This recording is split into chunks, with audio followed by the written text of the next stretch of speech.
नमस्कार, आप देख रहे हैं उत्तराखंड का विशेष बुलेटिन अपना उत्तराखंड और मैं हूं आपके साथ अंजू भाटी। चलिए बुलेटिन की शुरुआत करने से पहले जल्दी से नजर डालते हैं हेडलाइंस पर।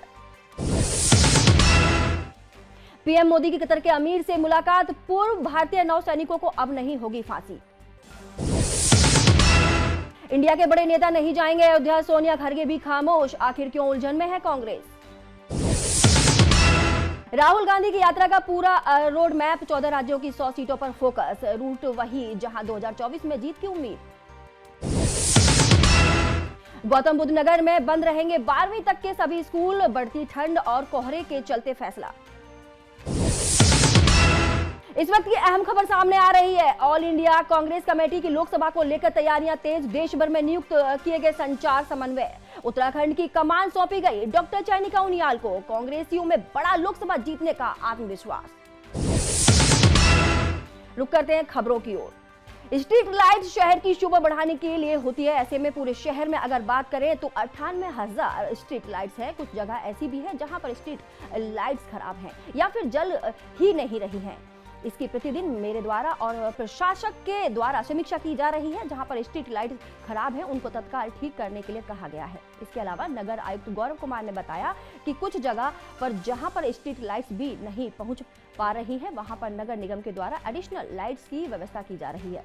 कुछ क्षेत्र शहर में अभी भी ऐसे हैं जो नगर निगम के हैंडओवर नहीं हुए हैं, जैसे कुछ फ्लाईओवर्स हैं जो नेशनल हाईवे के पास हैं, कुछ क्षेत्र मसूरी देहरादून विकास प्राधिकरण के पास है या फिर कुछ क्षेत्र स्मार्ट सिटी के पास है। उनमें भी लगातार एजेंसीज के साथ बातचीत चल रही है। जल्द से जल्द वह क्षेत्र नगर निगम को ट्रांसफर कर दें। आपको बता दें कि देहरादून के लगभग ज्यादातर वार्डों में लगी स्ट्रीट लाइट्स बंद पड़ी है और कंपनी इन्हें ठीक करने को राजी नहीं है। नगर निगम के शिकायत प्रकोष्ठ में बंद स्ट्रीट लाइटों को लेकर रोजाना 100 से ज्यादा शिकायतें आ रही हैं, लेकिन उन पर प्रभावी ढंग से कार्रवाई नहीं हो पा रही है। आलम यह है कि नगर निगम के आधे से ज्यादा अधिकारी कुछ करने को तैयार ही नहीं है। ऐसे में नगर निगम के अधिकारी कंपनियों के आगे बौने बने हुए हैं। देखिए, अभी मैंने इसका आने के उपरांत जब मैंने यहाँ पर ज्वाइनिंग ली तो इन्वेस्टर समिट के दौरान इसकी डिटेल समीक्षा मेरे द्वारा की गई। प्रशासक महोदया जो डीएम महोदया हैं उनके द्वारा भी रेगुलर इसकी समीक्षा की गई। तो अभी हमारी 98,000 स्ट्रीट लाइट्स जो एरिया नगर निगम में है वहाँ पर लगी हुई है। इसकी मैं डेली समीक्षा कर रहा हूँ। जहाँ पर भी कोई लाइट ख़राब हो रही है या फिर जहाँ पर 15 लक्स का जो इंटेंसिटी है प्रकाश की वो नहीं पहुँच रही है, वहाँ पर हम एडिशनल लाइट की व्यवस्था कर रहे हैं। कुछ क्षेत्र ऐसा है जो अभी नगर निगम को हैंडओवर नहीं हुआ है, जैसे कुछ फ्लाईओवर्स हैं हमारे जो एनएच के पास हैं, या कुछ क्षेत्र है जो एमडीडीए के पास है, कुछ क्षेत्र स्मार्ट सिटी के पास है। तो उनमें भी लगातार एजेंसीज़ के साथ बातचीत चल रही है कि वो नगर निगम को क्षेत्र ट्रांसफ़र कर दें। तो उस संबंध में आज भी बैठक बुलाई गई थी, कल भी एक बैठक का प्रस्ताव किया गया है। इसमें कुछ छोटे छोटे इश्यूज़ आ रहे हैं, उनको हम सॉर्ट आउट करने का प्रयास कर रहे हैं।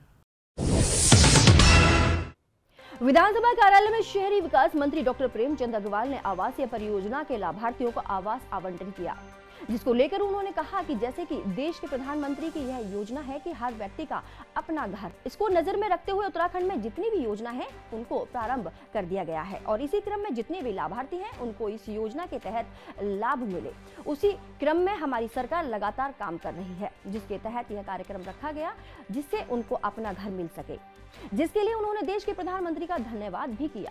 साथ ही उन्होंने आगे कहा कि जितनी भी योजनाएं उत्तराखंड में लंबे समय से चल रही हैं उनको पूरा करने का काम सरकार कर रही है और आज जितने लाभार्थी आए हैं इस आवंटन के बाद बहुत जल्द उनको उनके घर की चाबी देने का काम सरकार करने जा रही है। आवास विकास विभाग के माध्यम से 20 योजनाओं में काम चल रहा था। 15 योजनाओं के लिए पहले मैं इस प्रकार के प्रपत्र जारी कर चुका हूँ। आज 5 योजनाओं में हम लोगों ने, जिसमें मंगलौर रोड की आवासीय परियोजना हरिद्वार में है 542, उधमपुर रामनगर आवासीय योजना नैनीताल में 390, महुआ खेड़ागंज आवासीय परियोजना उधम सिंह नगर में 98, अन्य की हेत ममपुर आवासीय परियोजना हरिद्वार में 845, मानपुर काशीपुर आवासीय परियोजना उधम सिंह नगर में 108, यानी कुल 1983 जो आवास हैं उनके लिए हम लोग उनको लाभार्थियों को प्रपत्र आज हम लोग दे रहे हैं। उसके लिए ऑनलाइन ड्रॉ यहाँ निकाला गया है, क्योंकि आप जानते हैं पहले सिस्टम दूसरे प्रकार का था। वो सिस्टम बिल्कुल पारदर्शी तरीके से हम लोगों ने लॉटरी अभी यहाँ पे उनके लोगों की निकाली है, जिसमें जो हमारी दिव्यांग लोग हैं या बुजुर्ग लोग हैं उनको पहले तल पे हम लोग अलॉट करेंगे और उसके बाद शेष लोगों को उसी प्रकार का आवंटन हम लोग देंगे। तो कुल मिला के मैं कह सकता हूँ कि जो हमारी योजनाएं बहुत पहले से लंबी थी, अब उन योजनाओं पे काम लगभग उस पर चल रहा है। कुछ का काम बहुत तेज़ी से हम लोग आगे बढ़ाएंगे ताकि लाभार्थियों को, जो माननीय प्रधानमंत्री जी का एक ड्रीम प्रोजेक्ट है कि हर व्यक्ति के लिए एक छत उसकी होनी चाहिए, उसके लिए हम काम कर रहे हैं। विगत कुछ सालों से मसूरी में देश विदेश के सैलानियों को गढ़वाल की संस्कृति, खान पान और सांस्कृतिक परंपराओं से रूबरू कराने के लिए उत्तराखंड सरकार द्वारा विंटर लाइन कार्निवाल का सफल आयोजन किया जाता रहा है। इसी कड़ी में इस साल भी 27 दिसंबर से 30 दिसंबर तक विंटर लाइन कार्निवाल का आयोजन होना है, जिसमें कि आज लैंडौर स्थित सर्वे ग्राउंड से शोभा यात्रा निकालकर कार्निवाल का आगाज किया गया। जैसा कि पहले के सालों में देखा जाता रहा है कि सर्वे ग्राउंड से निकलने वाली कार्निवाल की शोभा यात्रा में बहुत भीड़ दिखाई देती थी, जिसमें कि ITBP फोर्स का बैंड, लगभग 10 हिंदी और अंग्रेजी माध्यमों के स्कूल्स के बैंड पर छात्र छात्राएं मार्च करते हुए दिखाई देते थे। साथ ही सैकड़ों की संख्या में स्थानीय नागरिक प्रतिभाग करते हुए चलते थे। लेकिन इस बार विंटर कार्निवाल की शोभा यात्रा में सर्वे ग्राउंड में ना तो भीड़ दिखाई दी और ना ही विभिन्न स्कूलों के छात्र छात्राएं और ना ही ITBP का बैंड दिखाई दिया। सिर्फ गिने चुने गढ़वाल के पारंपरिक परिधानों में सांस्कृतिक कार्यक्रम पेश करते 2-3 ग्रुप दिखाई दिए। इसके अलावा प्रशासन की तरफ से कोई पुख्ता तैयारी भी दिखाई नहीं दी। शोभा यात्रा के दौरान ट्रैफिक जाम की स्थिति बन गई, जिसको लेकर पुलिसकर्मी शोभा यात्रा के दौरान ट्रैफिक को हटाते दिखाई दिए। इस मौके पर शहर कांग्रेस अध्यक्ष अमित गुप्ता ने प्रशासन पर लापरवाही का आरोप लगाते हुए कहा कि प्रशासन ने मात्र 10 दिनों में विंटर कार्निवाल को आयोजित करने का फैसला किया है, जिसके लिए ना तो पूर्व से कोई उचित प्लान मैप भी तैयार नहीं किया गया। लेकिन इसमें कहीं ना कहीं प्रशासन की लापरवाही साफ नजर आती है, क्योंकि किसी भी तरीके का प्रचार प्रसार इस बार नहीं किया गया और यह साफ दर्शाता है कि यह मात्र खाना पूर्ति बनकर रह गया है। इस मौके पर गढ़वाल महासभा की अध्यक्षा ने भी माना कि प्रशासन की थोड़ी कमी रह गई है। आज क्योंकि पहला दिन है तो शायद आने वाले समय में भीड़ जुटने की संभावना है। देखिए, जो विंटर कार्निवल है जो इस बार आयोजित किया जा रहा है, बड़े ही आनंद फानन में इसे किया गया है, जबकि हर वर्ष ये विंटर कार्निवल शासन प्रशासन को पता है, जिसकी अध्यक्ष जिलाधिकारियों ने पता है कि हर साल 26 दिसंबर से शुरू होता है और 30 दिसंबर तक चलता है। लेकिन जो इसकी तैयारी है जो इस बार जो शुरू करी गई है वो मात्र 10 दिन में की गई है, जिसका परिणाम देखने को मिल रहा है कि आनंद फानन में जो कार्यक्रम आयोजित किया जा रहा है, ना तो उसकी कोई पब्लिसिटी हो पाई है, ना यहाँ लोग एकत्रित हो पाए हैं। मैं आज शोभा यात्रा का दृश्य देख रहा हूँ, जिसमें कुछ ही यहाँ पे लोग दिखाई दे रहे हैं, जो एक सिर्फ विंटर कार्निवल एक खाना पूर्ति के रूप में जो किया जा रहा है उसका हम घोर विरोध करते हैं, क्योंकि ऐसे कार्यक्रमों के लिए पूरा प्रचार प्रसार होना चाहिए, जिससे हमारे हम जिन पर्यटकों को आकर्षित करना चाह रहे हैं इस मसूरी की ओर, उन तक हमारा संदेश जाएगा कैसे? जब हमारा प्रचार प्रसार हुआ ही नहीं है तो उन तक हमारा संदेश जाएगा ही कैसे? तो हम तो ये चाहते थे कि ये जो कार्यक्रम है, क्योंकि हमारा पहले मसूरी में शरदोत्सव हुआ करता था, बहुत ही भव्य रूप उसको दिया जाता था, उसको चेंज कर विंटर कार्निवल का रूप दिया गया। लेकिन इस वर्ष जो देखने को मिल रहा है, जो विंटर कार्निवल आयोजित किया जा रहा है, उसकी कोई तैयारी कहीं दूर दूर तक देखने को नहीं मिली। और आनंद फानन में जिस तरह का विंटर कार्निवल का आज आगाज किया जा रहा है, मुझे तो लगता है कि जो ये 3 दिवसीय जो 4 दिवसीय जो कार्यक्रम होना है, वो सिर्फ एक खाना पूर्ति के रूप में ही इसे विंटर कार्निवल के नाम पर इतिशीर कर दी जाएगी। 10 में से आप देखिए, अभी आज की हालत को देखते हुए तो मैं 10 में से 2 ही नंबर दूंगा कि विंटर कार्निवल सिर्फ एक खाना पूर्ति के नाम पर यहाँ पर किया जा रहा है। हम लोग इसके लिए बहुत उत्साहित रहते हैं, क्योंकि यहाँ सर्दियों में पर्यटकों का आना कम हो जाता है, तो इसलिए हर साल ये विंटर लाइन कार्निवल होता है। यहाँ पे एक विंटर की लाइन दिखती है जो सिर्फ मसूरी और या स्विट्जरलैंड से दिखती है, तो ये एक बड़ा मनोरम दृश्य होता है। तो ये जो हम कार्निवल करते हैं, इससे सारे पर्यटक जो होते हैं आकर्षित होते हैं, और हम लोग भी बहुत उत्साहित रहते हैं इस प्रोग्राम को होने के लिए। यहाँ पे आज शोभा यात्रा का प्रोग्राम है और उसके बाद यहाँ दुकानें लगती है, शाम को स्टॉल लगता है जिसमें पहाड़ी व्यंजन परोसे जाते हैं। क्योंकि ये सारा कार्यक्रम जो है वो SDM स्तर से DM स्तर से होता है, और यहाँ जो है सारा SDM देखते हैं। इस बार दुर्भाग्य है कि अभी पालिका का जो है बोर्ड भी उनका वो खत्म हो चुका है, उनका कार्यकाल, तो वो लोग भी नहीं तो उनकी हमारी पालिका की बहुत बड़ी भागीदारी रहती थी ये लोकल प्रोग्राम करने में। तो मुझे लग रहा है इनका ढंग से सामंजस्य नहीं बैठ पाया, तो आज थोड़ा कम दिख रहा है। क्योंकि काफी आज पहला दिन है, पूरा मसूरी में पूरा पर्यटक काफी दूर देखिए आज पहला दिन है तो आज थोड़ा सा कुछ कमी बेसी रह सकती है, लेकिन मुझे उम्मीद है कि कल से पूरा सुचारू रूप से काम चलेगा। जी बिल्कुल, आप देख रहे हैं कि हमारा जो है सांस्कृतिक कार्यक्रम, जो हमारी शोभा यात्रा है उसकी तैयारी हो गई है। हमारे कल्चरल ग्रुप्स यहाँ पर असेंबल हो गए हैं सर्वे फील्ड में, और यहाँ से शोभा यात्रा भी कुछ देर में स्टार्ट होगी। और हमारे यहाँ की एक सेलिब्रिटी हैं विशाल भारद्वाज जी, उनके द्वारा इसको फ्लैग ऑफ किया जाएगा। और फ्लैग ऑफ होने के बाद ये यात्रा जो है मॉल रोड होते हुए, लैंडोर से मॉल रोड होते हुए लाइब्रेरी चौक पर जाकर ख़त्म होगी। और वहाँ पर जो है माननीय मंत्रीगण हैं, हमारे जो अतिथिगण हैं, प्रभारी मंत्री जी श्री सुबोध नियाल जी और हमारे अपने जो हैं मंत्री जी आदरणीय गणेश जोशी जी, ये दोनों हमारे अतिथिगण हैं। और समिति के जितने भी हमारे अधिकारीगण हैं वो लोग वहाँ पर रहेंगे और अन्य अतिथियों के साथ में इस कार्यक्रम का शुभारंभ होगा। वहाँ पर हमारे छोलिया डांस परफॉर्मेंस होगी पिथौरागढ़ की टीम द्वारा, और साथ ही साथ एक जौनसारी घाटी की जौनसारी परफॉर्मेंस होगी। और उसके बाद जो है फूड फेस्टिवल का इनॉग्रेशन होगा अतिथिगण द्वारा। और विभिन्न प्रकार की टीमें आई हुई हैं। 10 टीमें हमारी यहाँ पर हैं संस्कृति विभाग की, 2 टीमें हैं, उसके बाद हमारी लोकल टीमें हैं, यहाँ पर गढ़वाल सभा भी है हमारे पास में। तो ये सब जो है अलग अलग अपने जो है कल्चर्स को जो है प्रमोट करने के ऑब्जेक्टिव से यहाँ पर उपस्थित हुए हैं और शोभा यात्रा की शोभा बढ़ा रहे हैं। खबर बड़कोट से है, जहां पर चारों धामों की यात्रा पूरे वर्ष भर खुली रहे। इसी यात्रा को लेकर अभी मुक्तेश्वरानंद महाराज रवाई घाटी के बड़कोट पहुंचे, जहां लोगों ने उनका भव्य स्वागत किया। सभा को संबोधित करते हुए कहा कि 4 धाम बंद नहीं होते, बल्कि मीडिया के लोग कपाट बंद का भ्रम फैलाते हैं, जबकि यात्रा पूरे साल चलती रहती है। सिर्फ शीतकाल में यमुनोत्री धाम में बर्फ ज्यादा गिरने से 6 माह के लिए मां यमुना के दर्शन शीतकाल प्रवास खरसाली में होते हैं। इसी प्रकार चारों धामों की यात्रा खुली है, लेकिन शीतकाल प्रवास में भी दर्शन करते हैं। इसी को लेकर अभी मुक्तेश्वरानंद महाराज ने कहा कि हम मीडिया के माध्यम से देश विदेश में संदेश देना चाहते हैं कि 4 धाम यात्रा शीतकाल हो या ग्रीष्मकाल की हो, यात्रा खुली रहती है, कोई बाध्यता नहीं है। वेदर रोड बना रही है। ऑल वेदर रोड का मतलब क्या होता है कि हर मौसम में आवागमन सुनिश्चित हो सके, इसीलिए तो ऑल वेदर रोड बनाई जा रही है उत्तराखंड में। तो जब ऑल वेदर रोड बना रहे हैं, इसका मतलब वो चाहते हैं कि आवागमन हर समय सुगम हो सके। तो इसका मतलब है कि कहीं ना कहीं उनके मन में भी ये बात है, लेकिन चूंकि ये धार्मिक मामला है, इसमें धर्माचार्य ही आगे आ सकते हैं और उन्हीं का संदेश इसमें मान्य होगा। इसलिए हम स्वयं इस यात्रा को करने के लिए आगे बढ़े हैं और जनता को, सनातनी जनता को ये संदेश देना चाहते हैं कि भगवती यमुना की कृपा प्राप्त करिए, यम गंगा जी की कृपा प्राप्त करिए, केदार बद्री की कृपा प्राप्त करिए, और आप किसी भी समय वर्ष में, चाहे वो शीतकाल हो चाहे ग्रीष्मकाल, आइए।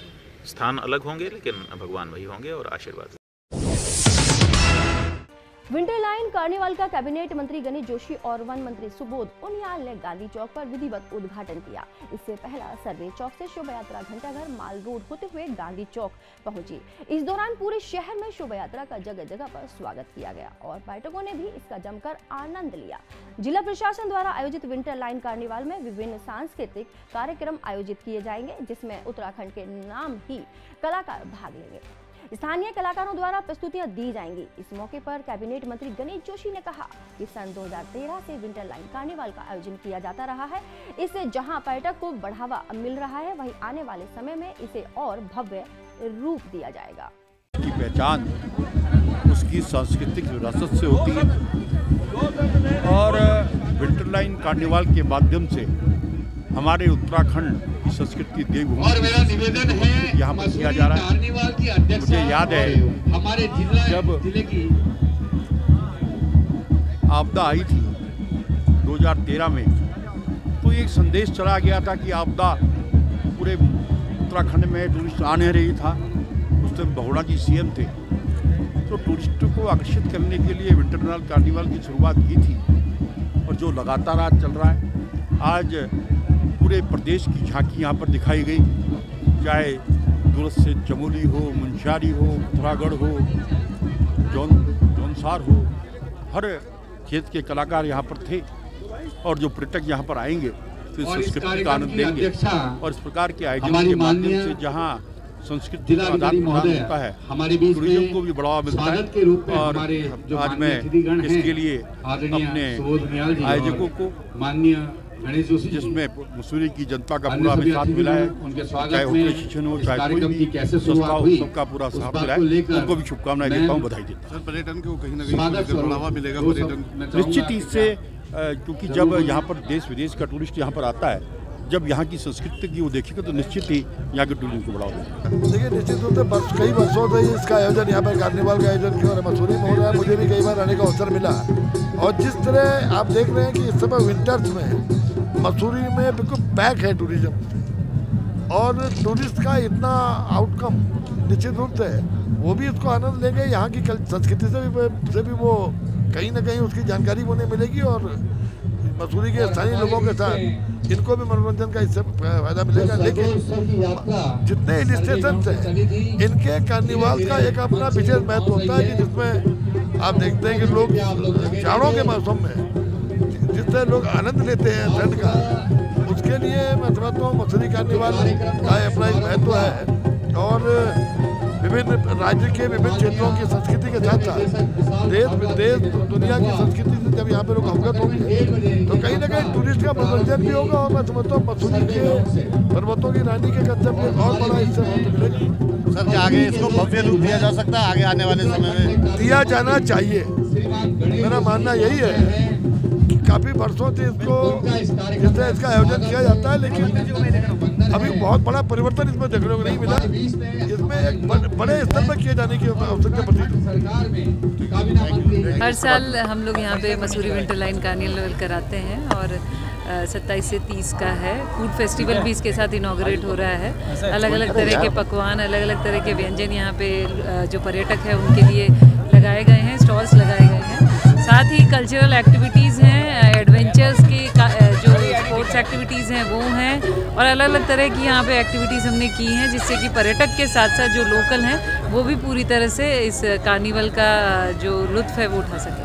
तो ट्रैफिक के लिए जैसे अभी 2 दिन पहले एसएसपी साहब यहाँ आए भी थे और उन्होंने किस तरह से रूट प्लान बनेगा, किस तरह से पूरा ट्रैफिक मैनेज किया जाएगा, उसकी एक रूपरेखा बनाई है और उसी तरह से एग्जीक्यूशन किया जाएगा। जी, हम हर साल ही करते हैं और हर साल जो नंबर है वो बढ़ता ही जा रहा है। और पर्यटक, क्योंकि एक लोकल जो हमारी कल्चर है उत्तराखंड की और जो लोकल कुजीन है हमारी, उनका हम यहाँ पे प्रदर्शन करते हैं और बहुत ज़्यादा तादाद में यहाँ पे लोग आते हैं और कार्निवल में प्रतिभाग करते हैं। वरिष्ठ पुलिस अधीक्षक उद्यम सिंह नगर के निर्देशों के बाद जनपद भर में नशे की रोकथाम को लेकर पुलिस द्वारा नशे के और नशा कारोबारियों के खिलाफ लगातार कार्रवाई की जा रही है। उसी क्रम में जनपद उद्यम सिंह नगर के जसपुर कोतवाली क्षेत्र अंतर्गत धर्मपुर चौकी पर पुलिस ने मुखबिर की सूचना पर स्विफ्ट डिजायर कार में 2 लोगों को 136 लीटर अवैध कच्ची शराब के साथ गिरफ्तार किया।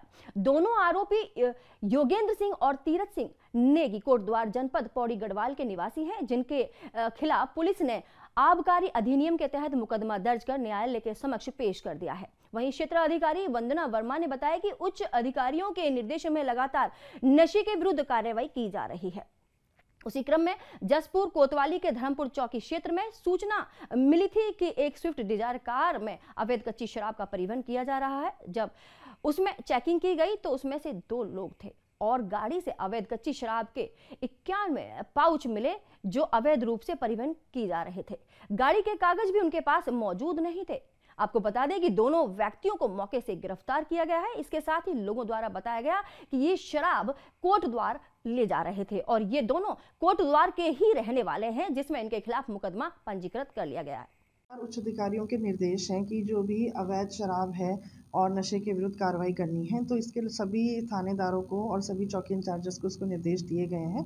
इसी क्रम में आज ये हमारे जसपुर कोतवाली के धर्मपुर बैरियर पर एक सूचना प्राप्त हुई थी कि एक स्विफ्ट डिज़ायर कार में कुछ अवैध कच्ची शराब का परिवहन किया जा रहा है। तो इसी सूचना पर जब हमने इसमें चेकिंग की गई तो एक स्विफ्ट डिज़ायर कार जो कि जिसमें टैक्सी के रूप में जो संचालित हो रही थी, उसमें 2 लोग थे। उन दोनों के द्वारा इसमें से जब चेकिंग की गई तो उसमें कच्ची शराब उनके पास मिली, जिसमें 91 पाउच हैं जो कि अवैध रूप से परिवहन की जा रही थी। गाड़ी के भी कागज़ उनके पास मौजूद नहीं थे। इन दोनों व्यक्तियों को मौके से अरेस्ट किया गया है और इसमें जो भी ये दोनों व्यक्तियों के द्वारा बताया गया कि ये कोटद्वार से इसको ले जा रहे थे और रहने वाले भी ये लोग कोटद्वार के हैं। तो आज इसमें मुकदमा हम लोगों ने पंजीकृत कर लिया है। श्री राम जन्मभूमि तीर्थ क्षेत्र अयोध्या से पूजित अक्षत शोभा यात्रा का लक्सर नगर में जोरदार स्वागत किया गया। यह अक्षत शोभा यात्रा नगर के लक्सर गांव से शुरू होकर ओवर ब्रिज से होते हुए सिवली से पूरे मेन बाजार से निकाली गई, जिसमें समापन लक्सर ओवर ब्रिज के नीचे स्थित दुर्गा मंदिर पर आकर किया गया। आपको बता दें कि श्री राम जन्मभूमि और तीर्थ स्थल अयोध्या से पूजित अक्षत आए हुए हैं, जिनके द्वारा अयोध्या से कलश लाकर पूरे लक्सर नगर में पूजित अक्षत शोभा यात्रा निकाली जा रही है। उनका उद्देश्य अक्षत तो पूरे नगर में घर घर तक पहुंचाना है और जिसमें सभी राम भक्तों का सहयोग भी देखने को मिल रहा है। वहीं अक्षत शोभा यात्रा में संयोजक की भूमिका निभा रहे अतुल गुप्ता ने बताया कि रामलला त्रिपाल के अंदर से 22 जनवरी को बाहर आ रहे हैं, जिसको लेकर यह शोभा यात्रा निकाली जा रही है। इस यात्रा में सभी ने बढ़ चढ़कर हिस्सा लिया और यह 15 दिनों तक पूरे जनपद में निकाली जाएगी। यात्रा के दौरान लक्सर नगर में जगह जगह लोगों ने यात्रा का जोरदार स्वागत किया और यात्रा में शामिल राम भक्तों पर पुष्प वर्षा कर प्रसाद वितरण किया। रामलला त्रिपाल के अंदर थे, अब वो 22 जनवरी को बाहर आ रहे हैं। अयोध्या से अब तक कलश यात्रा जो आई है, लोगों के यहाँ घर घर, हिंदुओं के यहाँ खासकर हर घर घर जाएंगे। 15 दिन का एक काम है। आज नगर में बढ़ चढ़ के लोगों ने हिस्सा लिया है नगर में शोभा यात्रा में। इसमें जो संयोजक की भूमिका मुझे मिली थी, इसमें काफी बहुत लोगों का साथ मिला है, बहुत लोग इसमें सम्मिलित हुए हैं। उनका सभी का दिल से आभार और धन्यवाद। ये शिव मंदिर लक्सर से इसका शुरू हुई थी और दुर्गा चौक पे इसका समापन हुआ है और ये सभी राम भक्तों के द्वारा निकाली गई है। अयोध्या की इतनी खुशी है कि 22 जनवरी को लोग दिवाली के रूप में मनाएंगे। पूरे देश में इसका आयोजन किया जा रहा है, लक्सर में भी इसका आयोजन किया गया। ताड़ीखेत अल्मोड़ा जिले के पर्यटन नगरी रानीखेत विधानसभा की ग्राम पंचायत सौला द्वितीय में विकसित भारत संकल्प यात्रा का आयोजन किया गया। कार्यक्रम में मुख्य अतिथि रानीखेत विधायक प्रमोद नैनवाल ने शिरकत की। ग्रामीणों ने रानीखेत विधायक डॉक्टर प्रमोद नैनवाल का फूल माला पहनाकर पुष्प गुच्छ देकर स्वागत किया। रानीखेत विधायक डॉक्टर प्रमोद नैनवाल ने कहा कि प्रधानमंत्री नरेंद्र मोदी, मुख्यमंत्री पुष्कर सिंह धामी के नेतृत्व में गरीबों और असहायों के लिए कई योजनाएं संचालित हो रही हैं। आज अंतिम छोर पर बैठे व्यक्ति को योजनाओं का लाभ मिल रहा है। प्रधानमंत्री नरेंद्र मोदी के नेतृत्व में देश की विश्व पटल में मजबूत पहचान बनी है। उन्होंने वर्ष 2047 तक भारत को विकसित राष्ट्र बनाने का संकल्प लोगों को शपथ दिलाई। विभागों में पीएम किसान सम्मान निधि, उज्ज्वला योजना, किसान क्रेडिट कार्ड, कृषि यंत्रीकरण, पशुधन बीमा आदि की जानकारी दी। इस मौके पर रानीखेत विधायक डॉक्टर प्रमोद नैनवाल, ताड़ीखेत मंडल अध्यक्ष मुकेश, जिला सह सोशल मीडिया प्रभारी कैलाश, उप्रेती नारायण सिंह, जलाल, आनंद सिंह मेहरा आदि बीजेपी कार्यकर्ता, विभागीय अधिकारी और अन्य ग्रामीण मौजूद रहे। इस बुलेटिन में फिलहाल इतना ही। जुड़े रहिए मेरे साथ उत्तराखंड का विशेष बुलेटिन अपना उत्तराखंड में। नमस्कार।